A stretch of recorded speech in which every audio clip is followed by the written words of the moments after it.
Prefeito, então retomando, o senhor pode... Desculpa, moção. Eu comecei, eu tenho uma origem, sou nascido em Pato Branco,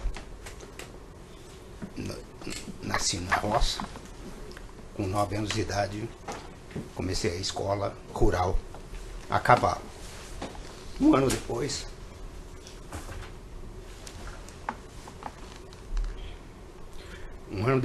meu pai mudou para a cidade e com 10 anos de idade eu comecei a trabalhar como engraxate. Em 1978, com 18 anos de idade, eu vim para Curitiba, transferido, trabalhava no Bamerindos. Na época fui trabalhar na matriz do Bamerindos, transferido porque tinha acabado uma gerência lá em Pato Branco, uma remodelação administrativa. Passei a trabalhar no Bamerindos. Aí passei no vestibular de comunicação, tive que fazer o vestibular na PUC, porque a Universidade Federal tinha curso de manhã e à tarde, eu não podia, precisava trabalhar meio expediente para me sustentar. Em função disso, eu me formei na universidade, trabalhava à noite, saí do Bamerindos, acabei conseguindo um emprego à noite, trabalhava no Bradesco até 2 horas da manhã, estudava de manhã e fazia estágio à tarde. Em 1982 eu me formei na universidade e fui trabalhar na Federação das Indústrias como assessor de imprensa da Federação das Indústrias. Em 84 eu passei num concurso da Assembleia Legislativa para jornalista, em segundo lugar. Eu não sabia, não conhecia ninguém na Assembleia, passei sem qualquer, eram 6 vagas, eu passei em segundo lugar e passei, então, a partir daí, a carreira de servidor público, em 1984. A partir de 99, eu fui cedido pela Assembleia. Nesse período, eu cheguei a tirar licença sem vencimentos, trabalhei na Folha de São Paulo, em Brasília, trabalhei no Estado do Paraná, trabalhei na Folha de Londrina, como jornalista. Em 99, em 98, aliás, eu tirei licença para trabalhar na campanha da reeleição do Jaime Lerner e depois fui para o governo, no segundo governo do Jaime Lerner, em 99.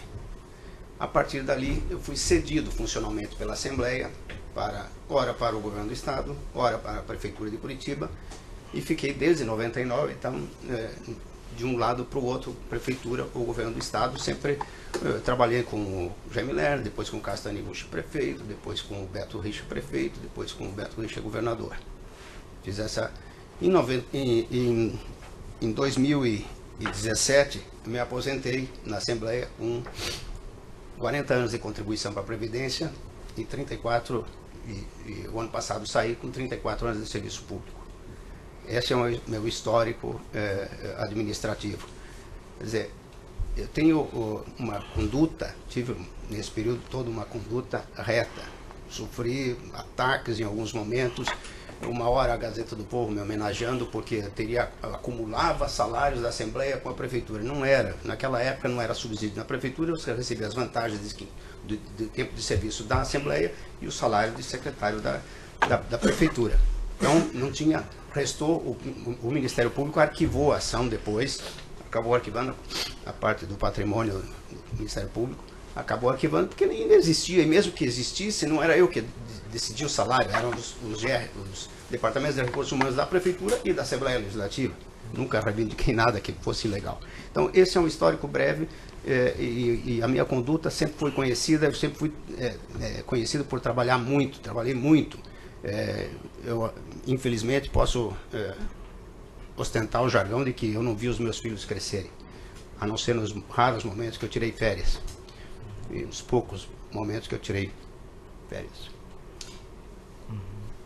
Com relação a um dos colaboradores que atribui que o senhor, em uma determinada... Vou precisar na reunião entre o senhor Luiz Bueno, o senhor Luiz Bueno atribui que o senhor teria pedido para ajudar a Odebrecht neste pleito com relação a 380, teria pedido uma contraprestação para eventual campanha do senhor Carlos Alberto Richa. Esse fato existiu? Não. Eu jamais fui responsável ou solicitei qualquer contribuição de campanha para nenhuma campanha das quais eu participei. A minha área de responsabilidade sempre foi a área de comunicação e marketing. Não tive função de arrecadador de campanha. Na conversa com o Luiz Bueno, que eu me recordo, houve uma preocupação externada por ele, especificamente por ele, em algum momento, que a possível candidatura do senador Roberto Requião talvez colocasse em risco a manutenção, a continuidade da PPP. Eu respondi a ele que a manutenção, a PPP, ela estava amparada na legislação específica e nos contratos que prevêem direitos e deveres das partes, que ele não deveria se preocupar com isso. Agora, que o processo eleitoral era um processo mais à frente e que eu não tinha nenhuma função a não ser a de comunicação na campanha, que eu não iria tratar de assuntos de participação em campanha. Se eles tivessem alguma preocupação, eles que procurassem a direção da campanha. Naquele momento o senhor não fez nenhum pleito vinculado?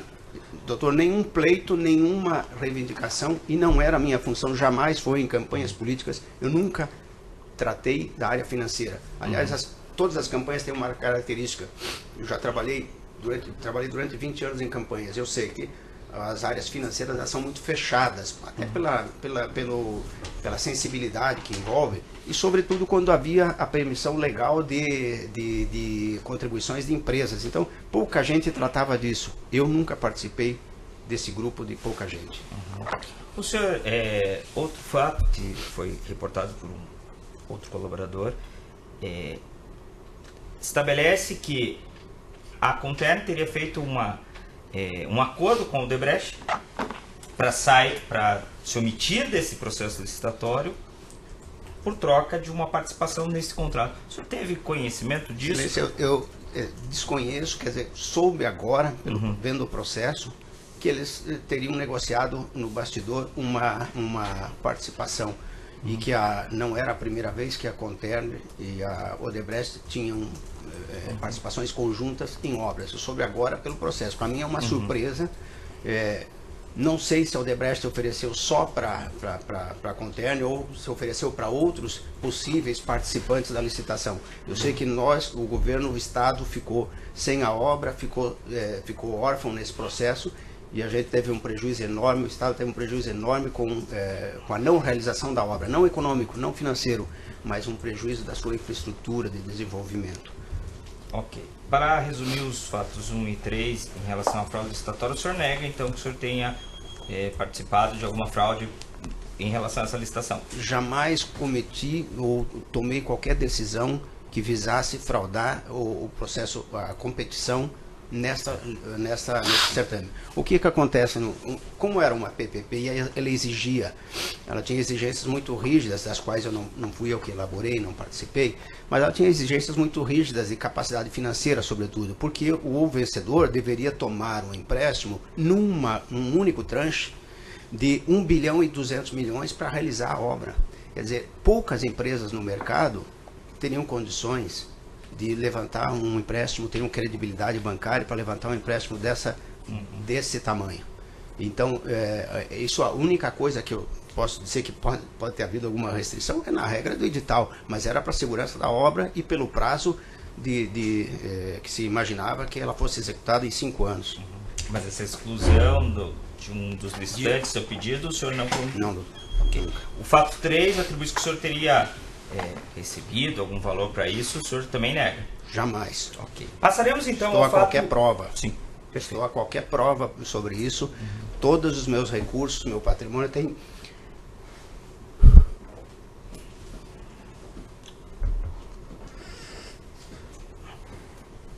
origem conhecida, comprovável. Ok. Passaremos ao fato 5, depois que o senhor tiver em condições. O fato 5 atribui-se em relação à lavagem de dinheiro que o senhor teria recebido num momento posterior, valores, supostamente, da Odebrecht, para direcionar em razão desta operação. O senhor tem conhecimento sobre esse fato? Tenho conhecimento sobre a denúncia e, aliás, eu queria dizer que, com devido respeito ao Ministério Público, eu não me reconheço na denúncia apresentada à Justiça. A pessoa que está ali, com aqueles fatos, com aquelas suposições, não sou eu. É um bandido que não sou eu. Certo. Não me reconheço, sofri muito com isso. Aqui o fato Minha família sofreu muito, isso levou à minha prisão intempestiva, no meu modo de ver. Eu não sou advogado, mas conheço a minha mulher advogada e pela convivência, a gente acaba adquirindo alguns cacoetes, alguns jargões do meio jurídico. Então foi na minha maneira de ver, foi uma prisão intempestiva, porque ela ocorreu, sobretudo depois de eu ter me colocado à disposição da Justiça, do Ministério Público, da Polícia Federal, a partir de maio do ano passado, de 2018, quando veio a público a tal gravação.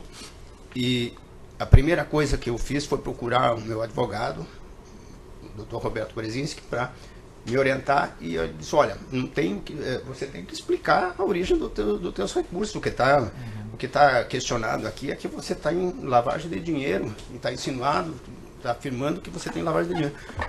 Aí procurei, ele me orientou, vamos nos colocar à disposição, você explica, e foi protocolada assim, uma petição em maio do ano passado, e desde então eu nunca fui chamado, nunca fui ouvido, nunca fui demandado para explicar qualquer coisa desse processo, pelo contrário, o que eu me surpreendi é que no dia 5 de setembro, o então juiz da 13ª Vara Federal, quando o processo iniciou, o doutor Sérgio Moro, acolheu a denúncia, e nesse mesmo dia eu procurei o Roberto Brezinski. Ele diz, olha, pelo menos agora a gente sabe do que você está sendo acusado, você vai poder se defender. E a meu ver,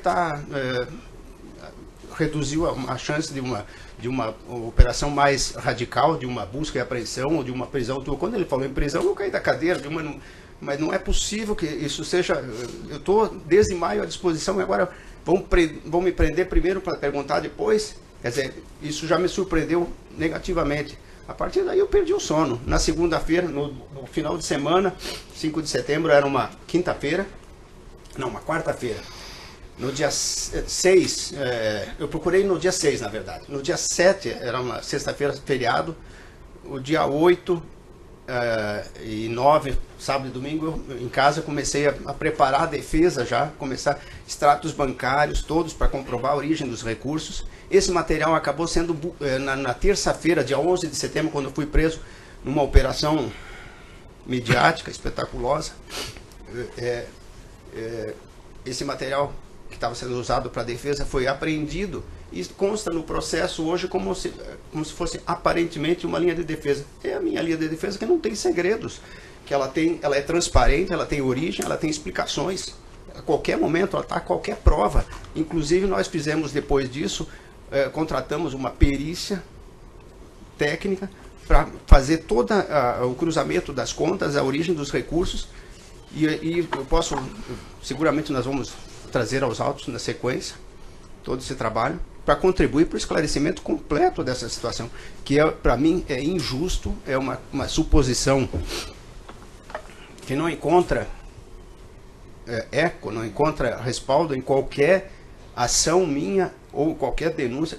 Eu desafio qualquer empresário ou político ou qualquer pessoa que se apresente e diga que um dia eu solicitei ou que me ofereceram e eu aceitei qualquer contribuição, qualquer valor indevido, qualquer valor escuso. Perfeito. Ainda quanto a esse fato 5, o senhor aqui, ele é atribuído que o senhor, em companhia do senhor Jorge Ateri, que ocorreu neste fato, o senhor tem recebido o valor de 4 milhões, que foi pago por ocasião em São Paulo. O senhor tem alguma vinculação a esse fato? Não, nenhuma, doutor. Não? Nenhuma.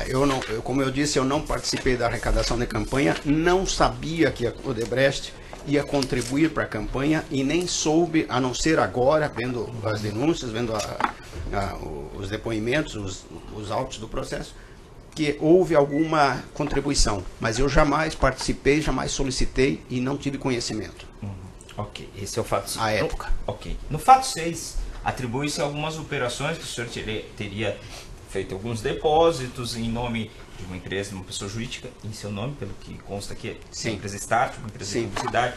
Com relação a esse fato, Esse fato condiz com a realidade, que seria atos de lavagem, que foram fracionamentos na sua conta para Não, Excelência, não são atos de lavagem. Gostaria. Não são atos de lavagem. A Start Comunicação, originalmente Start Comunicação, depois uma imposição de lei foi ajustada para Start Agência de Notícias, foi aberta por mim em 1997, quando eu saí da imprensa diária. Eu era, sim, funcionário público da Assembleia Legislativa, no momento eu estava licenciado, voltei, abri essa empresa para fazer assessoria de imprensa para empresas privadas. Jamais trabalhei para setor público, nunca prestei serviço para o setor público. Essa empresa tinha, no início, em 1997, tinha como sócios eu e a minha mulher, porque ela era sócia porque precisava de dois para ter a sociedade, para constituir a empresa. Um só. Não existia a Eireli na época, se não me falha a memória, não, acho que a Eireli é mais recente, não existia. Essa empresa operou durante anos ali, e a partir de 2007 eu tive conquistei um contrato de um cliente privado, que depois, inclusive, como minha testemunha, da Emílio Romani, indústria de sal, Romani S.A. Em 2007. Esse contrato durou até 2017. Depois o diretor que era o responsável pelo contrato acabou se aposentando na empresa e a empresa decidiu internalizar o serviço de assessoria de marketing e comunicação e contratou um profissional de mercado que ficou lá durante um tempo, Marlos Litvinsky, um profissional que está, inclusive agora já saiu de lá, e foi do Banco do Brasil no passado. Esse contrato então durou até 2017. Em 2009 houve uma mudança societária na Start. A minha mulher saiu para abrir um restaurante, o Vindouro, cuja razão social é Vines, comércio de alimentos e bebidas. Por imposição legal, ela saiu da sociedade porque ela não podia participar de duas sociedades enquadradas no Simples. Então, em 2009, ela saiu em agosto de 2009, meu filho acabou entrando, coloquei ele como parceiro, como sócio, meu filho mais velho. E, no entanto, ela ficou com uma procuração para operar financeiramente. Ela fazia a gestão financeira. Como eu trabalhava muito e cuidava só da parte executiva, quer dizer, do contrato, da parte de realização da consultoria de marketing, da assessoria de imprensa, da Romani, ela fazia a gestão financeira da empresa. E ela tinha uma procuração. E tinha também uma conta, porque depois desse processo todo, o compliance do Itaú nos expulsou de lá, fechou a conta. Tinha uma conta conjunta que ela abriu no Itaú e ela transferia, às vezes, principalmente no início do ano, quando o Vindouro precisava de mais recursos, o restaurante precisava de mais recursos, ela transferia rendimentos da Start, do faturamento da Start, para essa conta conjunta e ela utilizava esses recursos, ou para fazer capital de giro para o Vindouro, ou para pagar despesas familiares. No final do ano, no segundo semestre, esse recurso ela conseguia devolver parte desses recursos que tinham sido usados no Vindouro, ela devolvia para a Start. Isso não aconteceu só em 2014. Isso aconteceu todos os anos. O levantamento técnico que a gente vai apresentar, ele comprova que esse movimento aconteceu todos os anos. Ele não é sazonal, não é específico em função de um processo eleitoral, de uma suspeita de que possa ter vindo um dinheiro ilícito para a conta da Start, não, ou ter sido depositado em dinheiro. Ela utilizava parte dos recursos que entravam em dinheiro no Vindouro, no segundo semestre, que o movimento é muito maior. O restaurante acabou de fazer 10 anos agora, em março. Ela utilizava parte do faturamento em dinheiro para devolver à Start. Ela mandava ou ela depositava, ou uma funcionária dela da área financeira depositava esses recursos na agência do Itaú, preferencialmente no Itaú, próximo ao Vindouro, ali na João Gualberto. Isso aconteceu, pode ser facilmente comprovado. E parte dos recursos que estão relacionados, inclusive como lavagem de dinheiro, eram depósitos identificados. O Itaú tem dois métodos de trabalho, de atestar os depósitos em dinheiro. Um é o depósito sem identificação, que é o envelope que se põe no caixa automático, que era limitado a R$2.000 por envelope. Isso foi feito várias vezes. Se me permite, eu tenho um envelope aqui do Itaú, como é que é, não tem espaço para se colocar, isso a gente vai juntar no processo, mas não tem espaço para se colocar a identificação de quem está depositando. Era feito dessa forma, ela fazia, e outros, isso aparecia no extrato bancário como SEI, Caixa Eletrônico Itaú. Outros depósitos aparecem com uma sigla assim, TEC, transferência eletrônica de crédito, transferência especial de crédito. Essa transferência, ela é na boca do caixa, tem depósitos, nos fatos apontados de 2014, tem um depósito de R$7 mil em dinheiro, tem um depósito de R$5 mil em dinheiro. Se for oficial do Banco Itaú, ele deve ter lá quem depositou no caixa do banco, porque é identificado isso. TEC, transferência especial de crédito, é identificado. Então, no meio desses valores atribuídos como lavagem de dinheiro em 2014, tem essas distinções. Mas o importante notar, doutor, é que não tem esse movimento de depósitos. Nós vamos trazer aos autos. Os outros anos, inclusive, em 2014 foi 75 mil no período de setembro e outubro e mais 60 mil em dezembro. 60 mil em dezembro foi um esforço porque a gente estava comprando em nome da Start, estava comprando 2 conjuntos comerciais, precisava dar a entrada aqui na João Alberto, o Urban Office. Nós compramos em nome da Start. Ela fez essa transferência em dezembro e depois a gente ficou pagando parcelado durante 4 anos os 2 conjuntos comerciais. Está todo comprovado no processo que a gente pretende trazer também.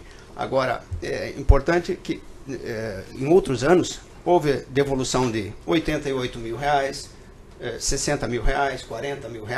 Todos os anos houve devolução de recursos emprestados como adiantamento aos sócios, porque a conta era conjunta, minha e dela. Então, o sócio da Start sou eu, mas a utilização era familiar. Não tem nenhuma ocultação, E o faturamento, é importante notar, o Vindouro não é um restaurante que fez 10 anos, posso dizer aqui, ele tem um faturamento anual bruto em torno de 2,5 milhões. Cerca de 90% desse faturamento, 85%, 90%, é cartão de crédito ou cartão de débito, então ele é identificado, e o resto é em dinheiro. Esse dinheiro, às vezes, o que entrava em dinheiro era utilizado para devolver, ou até a movimentação que ela sacava da conta dela e devolvia para a Start como retorno, sempre inferior ao que tinha sido liberado para a conta conjunta. Em 2014, especificamente, foram repassados da Start para a conta conjunta 12.0343, dígito 3, a conta conjunta. Foram repassados R$231 mil. Retornaram para a conta da Start 135. Ok. Esses depósitos que o senhor fez referência, depósitos especiais, o senhor se recorda quem foram as pessoas? O senhor falou de oficial, mas o senhor tem conhecimento de quem fazia depósitos nessa conta, fora duas pessoas que o senhor falou? Ou a Silvana, minha mulher, ou a Silvanira, que era a gerente financeira dela. Só essas duas pessoas. Outras pessoas, sejam pessoas físicas, jurídicas, alguém outro? Não, nenhum. Okay. Essas duas. Agora, ela pode, se for interessante, se for do interesse, quer dizer, o Itaú, a gente protocolou alguns ofícios lá pedindo informações, o Itaú até hoje não respondeu, mas se for interessante, a gente pode reivindicar que eles identifiquem quem foram as pessoas que depositaram na boca do caixa em dinheiro.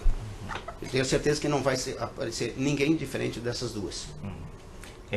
Com relação a esse fato 6, então o senhor nega que o senhor teria utilizado dessa empresa, esses fatos aqui o senhor nega também. O senhor gostaria de acrescentar mais algo em sua defesa em relação a qualquer dos fatos, seja o fato 1, seja o fato 3, seja o fato 5, seja o fato 6?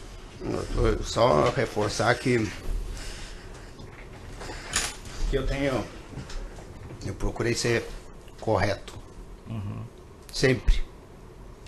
Nos meus atos. Nunca, quem me conhece sabe que eu atendia todo mundo em governo, como jornalista, nas funções onde eu ocupei na empresa, na iniciativa privada ou no setor público.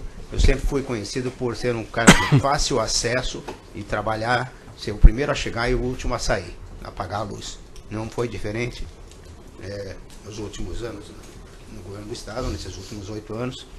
E posso dizer, as pessoas que me conhecem podem atestar que eu jamais insinuei solicitei ou me valido uma condição de agente público para obter qualquer tipo de vantagem. Qualquer tipo de vantagem. Nem emprego para a família eu reivindiquei. Jamais coloquei alguém da família em emprego público, em cargo em comissão. Nem isso. Porque nunca quis misturar as coisas. Me recusei durante 6 anos e pouco a ocupar cargos em conselhos do Estado, embora precisasse. Mas aí, em 2017, quando eu perdi o contrato da iniciativa privada com a minha empresa, eu passei daí solicitei a participação em conselhos do Estado, onde eu tinha qualificação técnica para participar. E aí, no último ano, 2017, eu participei de vários conselhos, do Conselho Estadual de Trânsito, do Conselho de Indicação e Avaliação, os CIAs, que foram criados pela nova lei das estatais, e por alguns conselhos fiscais, 2 conselhos fiscais das empresas da Copel eólicas, subsidiárias da Copel, por um ano ali, fiquei em 2017 até abril de 2018.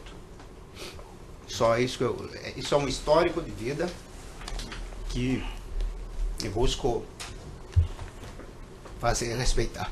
Ok. E por último, ainda eu vou fazer o nome das pessoas que estão relacionadas como correio, sejam colaboradores, sejam réus, aqui na condição de réus. Eu gostaria que o senhor declarasse, o senhor conhece e qual a sua relação. Sim. Adolfo Júlio da Silva Melo Neto. Não conheço. Benedicto Barbosa da Silva Júnior. Não conheço. Fernando Migliaccio da Silva. Também não conheço, nunca falei. Luciano Ribeiro Pisato. Fora que o senhor relacionou, quais foram o senhor teve algum outro relacionamento? Não, só esse de 2013 em função do projeto do litoral, depois no projeto da PPP, que o contato cessou em 2017, quando o contrato da PPP foi rompido. Aliás, foi o único ato de ofício que eu participei, foi nesse processo todo, foi já como membro do Conselho Gestor de Concessões, que foi criado por decreto em janeiro de 2015. Existia um conselho anterior, o Conselho Gestor de PPPs, desse eu não participava, mas em janeiro de 2015 foi reformulado todo o governo, foram criados vários conselhos, e eu participei desse Conselho Gestor de Concessões, e em meados de 2017, depois de um processo longo, que a gente procurou conduzir de forma a não gerar um passivo para o Estado, não gerar direitos que viessem depois gerar uma indenização, uma obrigação do Estado indenizar porque não cumpriu alguma coisa, deixou de praticar um ato. A gente conduziu sempre, o erro foi do agente privado, do consórcio, que não conseguiu levantar as garantias bancárias, que não conseguiu cumprir o contrato para dar eficácia ao contrato. A gente levou esse processo à caducidade e ao rompimento do contrato no Conselho Gestor de Concessões. O Estado do Paraná pagou algo ao Odebrecht em razão dos projetos? Nem um centavo. Nem por acordo? Nem por acordo, nunca. Não houve. O que houve foi um outro mal-entendido que aparece nos autos agora, uma cópia do meu celular, de uma mensagem do WhatsApp, em que eu falo com um dos empresários do consórcio, o senhor Lobato, e que eu marco uma conversa na praia, daí no final de ano, alguma coisa assim, para falar do projeto. Na verdade, a gente buscou a doação do projeto da PPP, do projeto da duplicação que estava pronto, para licitar, fazer uma nova licitação com base nesse projeto. Para que fazer trabalho de novo se existia um projeto pronto? Iam jogar fora? Quer dizer, a gente buscou a doação desse projeto. Primeiro o Estado cogitou de comprar, mas daí o Tribunal de Contas orientou, olha, fica difícil, você tem que fazer uma licitação para comprar o projeto. E aí optou-se por pressionar o grupo para que eles doassem o projeto ao Estado. Eles acabaram conduzindo, aí havia resistências dentro do consórcio. Uma hora o Alberto Rachedi da América não queria doar, queria receber alguma coisa. Outra hora a Geoengenharia Lobato queria receber. E aí a gente aproximou, quer dizer, eu participei de algumas conversas assim, basicamente elas foram conduzidas pelo DR, pelo Nelson Leal Júnior do DR, mas em algumas conversas quando ele me pediu ajuda, olha, eles não estão querendo ceder o projeto. Aí eu entrei no circuito para pressioná-los para doar o projeto para o Estado, que era importante. Por que eles iam jogar fora um projeto que estava pronto? Aí eles fizeram uma adequação, concordaram e doaram o projeto para o Estado. Então, só um momentinho. Pois não.